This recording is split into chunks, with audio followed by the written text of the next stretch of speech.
Peace. You are tuned into Edible Activists with your host and favorite edible activist, Melissa L. Jones. On this show, we honor Black people and their stories in food and agriculture, celebrating legacy, traditions, contributions, and creativity that all stem from the land. So tune in and let's get started.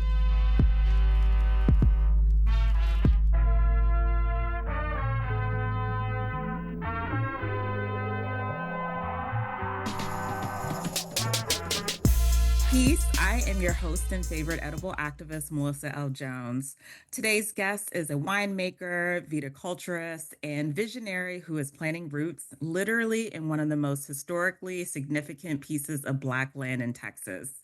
Stephanie Franklin is the founder of Franklin Vines, a vineyard in Shankleville, Texas, land her ancestors purchased after emancipation, and she is on a mission to bring wine, economic opportunity, and generational legacy back to the soil that made her family.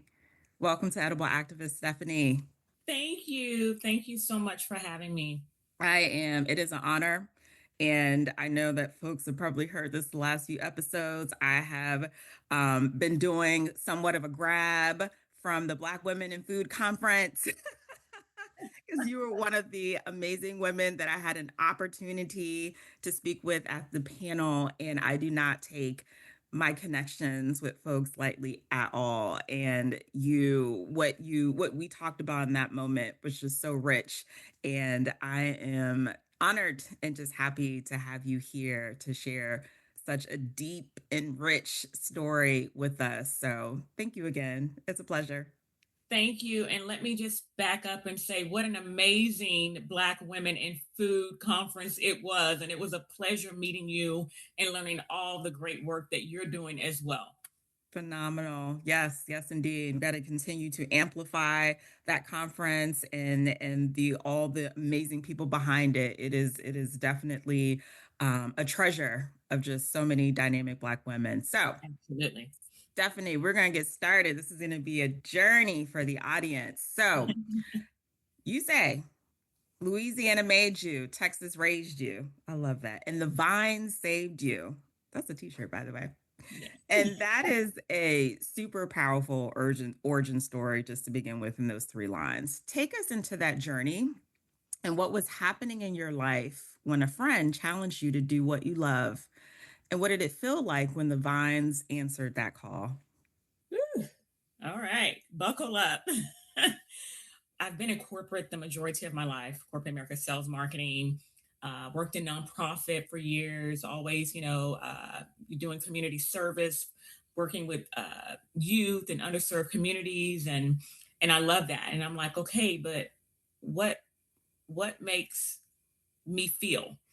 And so I remember one of my good friends was like, Stephanie, do what you love. And I remember in that moment, I'm like, I like food and wine. What am I doing in that space though? So I remember trying to research. Ironically enough, I started Googling uh, careers in food. And I'm like, and then I went over to wine and then I saw how broad the wine industry was. And, I could hold many different careers. So I remember finding the Texas Wine School and I remember just uh, figuring out what courses I wanted to take and diving in and started completing WSET uh, route. I went down the WSET route. And I remember like, wow, this is amazing. And actually, I had joined this, it was a giveaway on Instagram, and it was the Batonage Conference in California. And it was, industry women in wine. And I'm like, oh, wow, this would be amazing. And I remember entering and I was chosen. And so I flew up to California. I believe it was in Napa. And I remember just being around so many women in the wine industry. And I'm like, I'm supposed to be here. And so I remember, can't remember the lady's name, but she pulled me aside and wanted to know what the conference meant to me. And so I was telling her this exact same story. Like, I'm trying to find my space. What do I want to do in the wine industry? And in that moment, I'm like, I need to be here. And I remember at the end of the interview, and I just came up with it. I'm like, Louisiana made me, Texas raised me, the vines saved me. And even the lady that was doing the interview was like, whoa, that's powerful.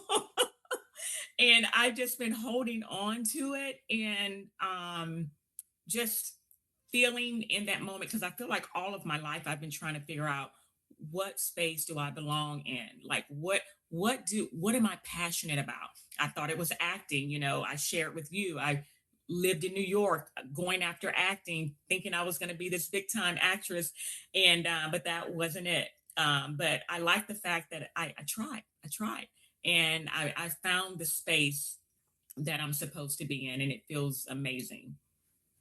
That is beautiful. And I love that it feels amazing to you.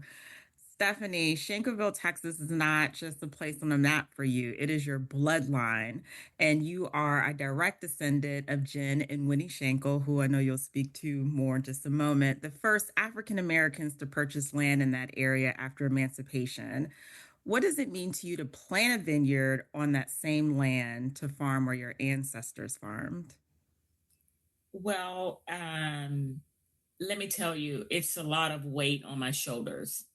When I knew I, well, when I had the vision, the idea to plant in Shankleville, I knew I wanted it to be impactful. I wanted it to be more than wine. I wanted it to be more than a vineyard. I saw economic impact. I saw empowering women. I saw creating jobs. I saw building on the same land, on the same soil that my ancestors created. Like, they laid the foundation. So Jim and Winnie Shankel, they are my third great grandparents. Founded Shankleville, Texas, in 1867. Land passed down. My grandfather, Gala Schenkel, had land in the same town and paid taxes on that land for so many years. And I'm like, was this land waiting for me? Was this land waiting for me to do something with? And, just ironically, me trying to figure out what I wanted to do with this, whatever time that I have left on this earth. I'm like, I think it was waiting for me. And I don't know if you've heard the saying, when something is for you, things will line up, the resources will line up, the people in your life will line up. And I feel like that's exactly what's happening. And just to, be able to, like, but when I think about it, it makes me emotional, because it's more than wine. Like, I keep saying, it started with wine. It started out, with me just wanting a little vineyard, and me wanting to make a little wine and run around in my vineyard with a glass of wine. So it evolved. It evolved. So, and as we're preparing, the land and the soil to get ready to plant, it's just going to be such an empowering, impactful thing. And I just hope my grandfather is proud. I want to see this thing through, and it's emotional for me. It's emotional and it's personal for me. Indeed. And your family has done, for what I see, an amazing job in preserving the story, the legacy, and the documentation. I mean, I watched this beautiful piece, and even roots touching Michael Strahan, if I'm not mistaken, right? Like former like NFL player. I mean, just so dynamic. And I'm like, wow, the work that went into just making sure that what the land that was farmed and cultivated and touched and danced on and cried on, Yes, you all have those memories and those stories. I was like, oh my God, like this is, yes, more than wine. Like this is a legacy to protect and preserve. And I'm blown away, absolutely. Stephanie. And just, me following in the footsteps. of farming.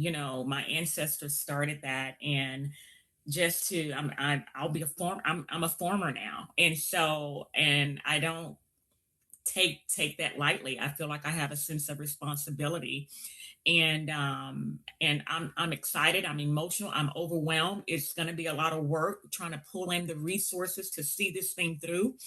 And also another thing I wanted to point out, you know, what I'm building and what I'm creating, that will also allow folks to learn the rich history of Shankleville. So I want to just take myself out of the equation. All of my big dreams to have this vineyard and make wine, people will get to learn the rich history of this beautiful town called Shankleville. And yes, we are doing amazing things, preserving the history, the legacy, and I can't do it on my own. Let me make that clear. This is not a one woman show. It's going to take a lot of folks, a lot of family, and a lot of resources to see this thing through. It's so interesting. As someone who loves wine herself, and more than anything, I just love being on a vineyard. Especially being on one that's like super serene and you're surrounded by like all the greenery and the grapes and the landscape. And I've actually even said to myself, I would love to have a vineyard. And I know that it is no small task at all. What are you finding that it takes to build and cultivate a vineyard? Well, when I had the bright idea to plant a vineyard, there was no plan. I was literally sitting in my WSET 3 class, and we were towards the end of the course. And I remember, in WSET, you taste a large amount of wine throughout the course. So I think we had like 14 bottles that we were tasting that night. And then I always save like the last one that I enjoyed to pour a little bit more, and then while I'm listening to lecture. And I remember being in the moment, and I'm like, I want to plant a vineyard and I want to make wine. And I remember a couple of months later forming. I went to the Texas Secretary of State website and formed Franklin Vines because I knew that that's what I wanted to call it. Literally no plan. So I knew it would take capital. I knew I didn't have that, but I felt strongly that things would line up. I felt strongly I would meet the right people. The resources will fall into my lap. And also, I knew I was hungry enough to see it through.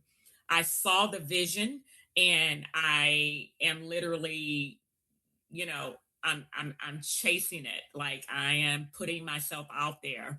And but capital. So, I had the beautiful idea of saying, you know what, I'll create Adopt a Vine so the public can be a part of this, African American woman winery coming up in East Texas on ancestral land.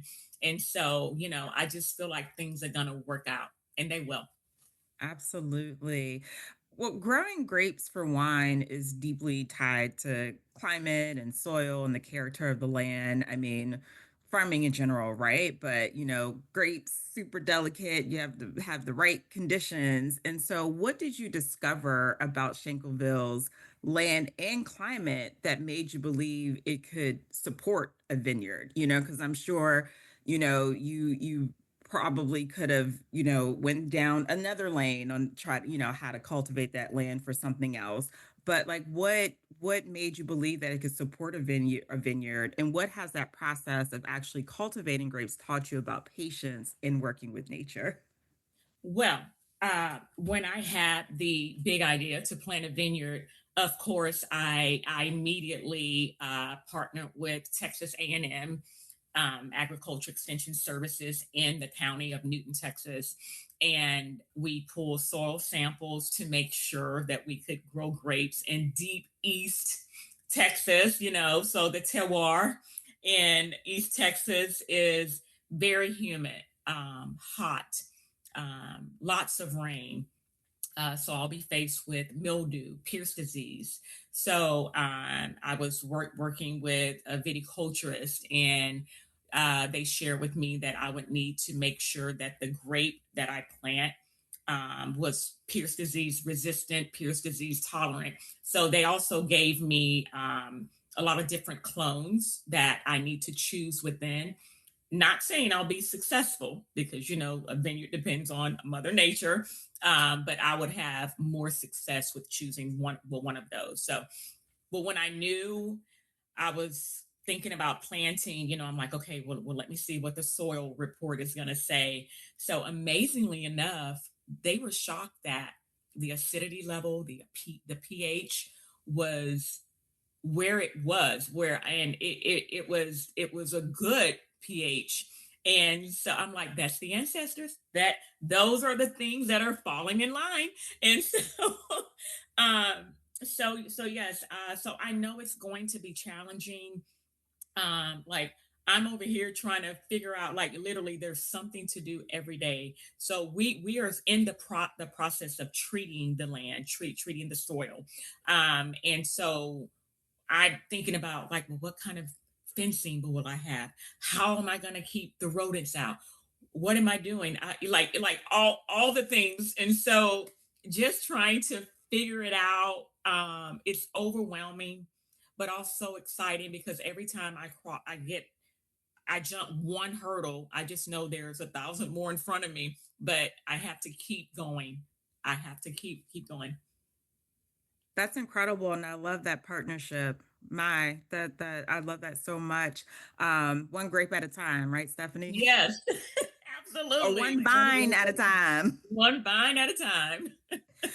Well, Stephanie, as we know, the wine and viticulture industries where we don't see that many Black women, it's becoming a bit more progressive, and we're seeing, more entering the space, which I absolutely love. But also rarely like centered. I would love to see them centered way more than we see now.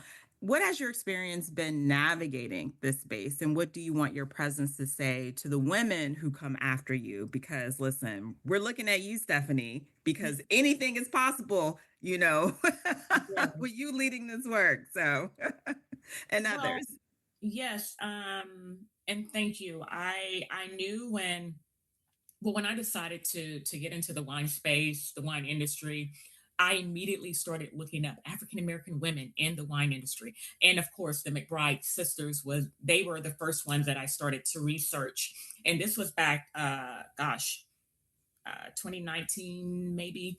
And I just remember reading their story and everything. And funny enough, I met Robin McBride at the Black Women in Food conference in DC. So it was like a full circle moment for me. And it was just all too exciting to really to meet her and talk to her. Um, and I must say, it's a different feeling when you see someone that looks like you in the industry that you want to be in. Um, it's important because it lets you know that it's possible. You can do it too. Um, it gives you a sense of hope. It feels good. And so I say to the ones that are coming after me, keep going, or just start. And even if you're the first one, just know that someone is watching you, someone is inspired by you. Like when people say, oh, I'm inspired by you, and in my mind I'm like, well, I feel like I haven't done that much yet. And I'm like, so it's kind of weird to hear it, but I receive it. And now I'm like, okay, I have a sense of responsibility. Like that, it feeds me. And I feel like I have to keep going because somebody's watching me. And so I just say to get started, keep going, reach out to the folks in the industry that are doing the work. Put yourself out there. I remember I was like, I'm hungry for it. And I literally immersed myself in the industry. I was everywhere trying to figure out where in the wine industry do I want to be. And that's what I did. So, even if folks, like, I get people sending me a DM or sending me an email, well, I have family land too, And but kind of sharing, well, what they want to do, may not want to plant grapes, but just wanting to do something, and they were inspired by the work that I'm doing. Just start just start and you don't have to have a master plan. I don't think anyone has a master plan. You're never going to have everything 100% before you get going. And I remember that somebody telling me there, just start. Like, I literally started with an Instagram page, posting, well, what I learned in my WSET courses. So, and that's how I got started. So it just feels good to work towards something. And then for me, just to build up on a legacy that was already laid, the foundation was already laid. And so working towards something impactful just feels so powerful to me. That is so beautiful. And first of all, you make me want to take a WSET class, and I have no interest in starting any sort of wine business. Yeah. I just like to learn. I like wine, and I like to learn. I love that full circle moment, with McBride sisters, Robin, right?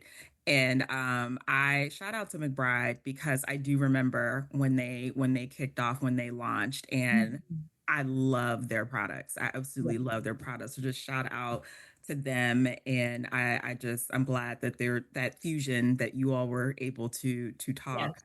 at that conference. So absolutely. And even when we think we have a master plan, Stephanie, it's never linear. It goes Yes. sideways, diagonal, Yes. down, out the window, back on the desk. Yeah. Yeah. Oh yeah.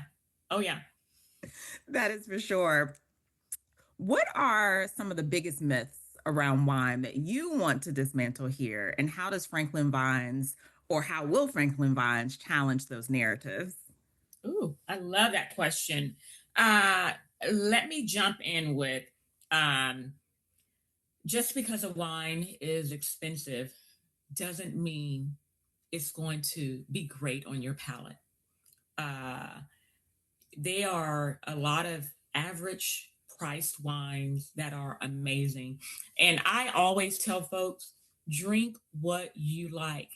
And even when I host Franklin Vine events and they're telling me, oh, this wine is good. I don't know all of the characteristics of wines, or all of the notes in the wine. I'm like, and you don't have to. I said, I know it because I love it. I love, taking the wine classes and understanding the science behind it. I said, all you need to know is what tastes good on your palate. Drink what you like. Period. Period. So that one, and then that screw top wines are cheap and not of quality. I don't even know where that came from. I think folks are just so used to corks and everything that cork is quality and top notch. Screw top wines, that could be a winemaker's choice. Sometimes that can be all that's available in that particular region. So yeah, I just want to dismantle that. Don't overlook a screw top bottle of wine, please, because you may be missing out on something amazing. Thank you for that. It Oh yeah. is so easy to associate taste with price, Yeah. right? And I have had some nasty expensive wine. See? And I have had some amazing $10 bottles of wine. Absolutely. I'm talking like, I feel Absolutely. like it's top tier. Yes, yeah. And I think for Franklin Vines, what I want to put out there is that you do not have to fall into a box. You do not have to feel like you have to come from generational uh, wealth to drink wine, to experience wine. No, I want to make wine approachable, and just drink what you like, period. Whether that's a $10 bottle of wine or $100 bottle of wine, drink what feels good to you. And that's it. That's it. Stephanie, thank you for making us not feel guilty about our $5, Exactly. $6 bottle of wine choices. Absolutely. Yeah. Because for me, like now, like with me in the building stages, I I may have a screw top wine. I may do would do something in a pouch. Like I have the ability to make this whatever I want to, and building my own lane. Building your own lane. Stephanie, are there places where you've traveled and you've been like really been inspired by the wine industry or the wine? I don't know what the proper like elegant term behind that is, but if there are places where you've traveled and you've just been so inspired by the wine tasting and culture there, or even domestically, honestly. Yes, I will say Italy. First off, I was always a wine enthusiast. I think since my late 20s, early 30s, I was always a wine enthusiast. Drinking wine, learning about different regions. So I remember when I traveled to Italy in 2010, I actually went up there to see a friend of mine, Stefano. I had met him when I lived in New York. I was an aspiring actress. He was an aspiring he wanted to make movies, so he was at the New York Film Academy, and I applied for one of his movies. And so I remember, actually I got the lead role in his independent film, and after we shot, he asked me if I wanted a copy of the reel. I'm like, of course. And so, a long story short, we stayed in touch for years. And I remember he invited me out to Italy to see where he's from. And so he said, "And you like wine?" Because every when we lived in New York, we would meet in Central Station, and we would have a glass of wine every other Saturday. So I met him in Italy. He lived in Bologna, and there were literally vineyards in every other backyard, and I was so amazed. And we would have wine like every day. It was amazing. So I would say that moment was preparing me to where I am now, and that was in 2010. So just I would give Italy the credit for that. I can't wait to visit Italy. Have you ever stomped grapes before, Stephanie? I haven't, but that is something I want to implement in Shankleville. I Oh, want to have fun with that. Yes. Yeah, please extend the invite to me. I I this will. I my will. my first experience and only experience is stomping grapes when I was in Greece. I was in Greece for like a couple weeks in Mhm. Crete specifically, and it was the end of the season. And it's a whole tradition at the end of the season, like you're stomping grapes to, prepare for the next season. I Yeah. mean, I thought it was the most grossest, most fun thing I've ever done in my Exactly. I'm like, my feet are all these grapes, and That is I too just like funny. my feet are purple, and it Yeah, was it was so much fun. We were holding on to these ropes. It was a hot I mess, but love I it. enjoyed it. Yeah, yeah, yeah. Absolutely, Oh, absolutely. coming soon. Stephanie, when do you anticipate like full production and being able to, no pressure, no pressure. But listen, we're excited. We're ready. We're ready Yes, to take a visit. I know, and I am pushing. I feel like I'm behind schedule. But as one of my mentors said, Stephanie, this is not a race. What you're building, it takes time. It really does. Even when I broke ground, I'm thinking, oh yeah, I'll be, the next year. And it's just, the resources and funding things on your own. I feel like I'm behind schedule, but maybe God said, not yet, not yet. And so I don't have a date, but just know even when I'm sitting still, or when I appear to be still and nothing seems to be moving, just know I am working hard behind the scenes trying to get this thing going. And just so everyone knows, I have a wine out. It's a Tanat, a 2022 that we launched last year. I used a custom crush to make that wine because I'm like, it's going to take years before I even see the first harvest in Shankleville after we plant. Um, and so I'm like, you know what? Why don't I use a custom crush to make wine? And so on the back of each bottle of my Tanat, it's a dedication to Shankleville. So, I feel like, just being able to put that out there so people can learn the rich history. They can drink my tanat and be like, okay, what's to come? Like we can't wait for this to come up and come about in Shankleville. So I don't have a date yet, but just know it's coming. I'm working hard.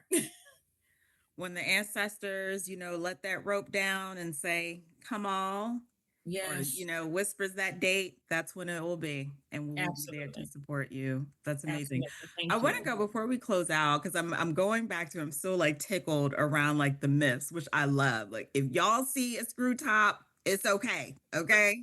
Get your screw Absolutely. top bottle. All right. Yes. And if it's 100, 200, $300, that don't mean it tastes great. For someone who isn't into wine, and they just want to start out with like something, what are some of the things that you would recommend, like just to start? Just to start, so depending on, if you like a white or a red, like I think that people that are don't know exactly what they like, they do know, okay, I would prefer a white or a red, or I would prefer a sweet or a dry or something in between. And that's great if you know that. And then I think for a lot of folks, starting with the white seems easier. And if you like something in between, I don't want it too dry. I mean, there's so many different wines. I mean, and that's a tough question, but at least start with, okay, I want to try a white or a red, and I want to have a sweet or a dry or anything in between. And that can be a Chenin Blanc, that can be a Riesling. That I mean, it can be almost anything because there's so many different great varietals. Like there are thousands of different varietals. And even if you have like a Chardonnay and you're like, ugh, I don't like Chardonnay, don't rule out Chardonnay because you may like a Chardonnay from a different region. So let's say if you tried a Chardonnay from California and it was very oaky, very buttery, and you're like, oh, I hate it. No, because what if you have one from Santa Barbara? Or what if you had one just from a completely different region? Because that happened to me. I was like, I hate Chardonnay until I had a fantastic Chardonnay from another region. So don't, count out a specific grape from one experience.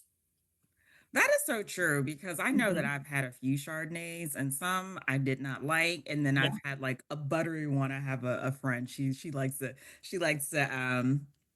describe like a good wine, like especially a white wine as a buttery. And I love a good buttery Chardonnay. So that Mhm. is so true. And I feel like my go-to for some folks, I'm like, do a Riesling. I feel Yeah, like I that's mean, my and go-to. and I and what I love about a Riesling is that there are so many different types of Riesling. Everything from sweet to bone Yes. dry and everything in between. So that's what makes that grape so phenomenal.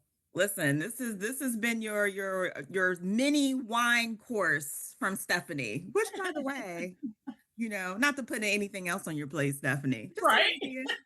Just an idea. Thank Stephanie, you. this has been so great. I am excited and cannot wait to have a part two near future when you're in full launch and we get to see you on the land and we get to experience wine on your family's land.